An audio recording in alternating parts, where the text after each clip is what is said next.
Hébreux au chapitre 6, c'est pourquoi, laissant les éléments de la parole de Christ, tendons à ce qui est parfait, amen, sans poser de nouveau le fondement du renoncement aux œuvres mortes, de la foi en Dieu, de la doctrine des baptêmes, de l'imposition des mains, de la résurrection des morts et du jugement éternel. C'est ce que nous ferons si Dieu le permet. C'est vrai, donne-nous de toujours, Seigneur mon Dieu, parler au futur de ce que, si tu le permets, Seigneur. Et de ce que, Seigneur mon Dieu, c'est par ta grâce, Seigneur mon Dieu. Nous prévoyons des choses, Seigneur mon Dieu, dans l'avenir, c'est par ta grâce qu'elles pourront s'accomplir. Amen. Car il est impossible que ceux qui ont été une fois éclairés, qui ont goûté le don céleste et qui ont eu part au Saint-Esprit, qui ont goûté la bonne parole de Dieu et la puissance du siècle à venir, et qui sont tombés, soient encore renouvelés et amenés à la repentance, puisqu'ils crucifient pour leur part le Fils de Dieu et l'exposent à l'ignominie. C'est pourquoi, Seigneur, nous, qui t'avons connu, qui avons reçu ton Esprit Saint, amené à la conversion et autres, Seigneur, garde-nous de songer un seul instant, Seigneur, à abandonner la foi ou à revenir dans le monde, Seigneur mon Dieu, car nous serions perdus. Garde-nous, Seigneur mon Dieu, parce qu'on ne s'amuse pas à être rétrograde. C'est quelque chose de terrible d'abandonner le Dieu vivant. Amen. Lorsqu'une terre est abreuvée par la pluie, qui tombe souvent sur elle, et qu'elle produit une herbe utile à ceux pour qu'elle est cultivée, elle participe à la bénédiction de Dieu. Amen. Mais si elle produit des épines et des chardons, elle est réprouvée, et près d'être maudite, et on finit par y mettre le feu.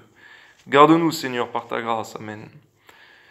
Quoique nous parlions ainsi, bien-aimés, nous attendons, pour ce qui vous concerne, des choses meilleures et favorables au salut. Alléluia.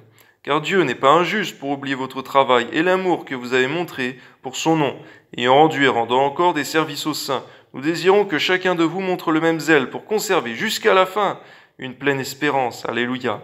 En sorte que vous ne vous relâchiez point. Amen, Seigneur, je voudrais te rendre grâce parce que le terme relâcher, Seigneur mon Dieu, il est déjà écrit, Seigneur, pour ton Fils Jésus dans l'Ancien Testament. On voit, Seigneur Jésus, que tu es celui qui ne se relâcherait point, qui ne se découragerait point, jusqu'à ce que la justice ait triomphé sur la terre. De nous d'être à ton image, de ne ni nous relâcher, ni nous décourager. Amen. Et que vous imitiez ceux qui, par la foi et la persévérance, héritent des promesses. Lorsque Dieu fit la promesse à Abraham, ne pouvant jurer par un plus grand nom que lui, il jura par lui-même et dit « Certainement, je te bénirai et je multiplierai ta postérité. » Et c'est ainsi qu'Abraham, ayant persévéré, obtint l'effet de la promesse. Or les hommes jurent par celui qui est plus grand qu'eux, et le serment est une garantie qui met fin à tous leurs différends.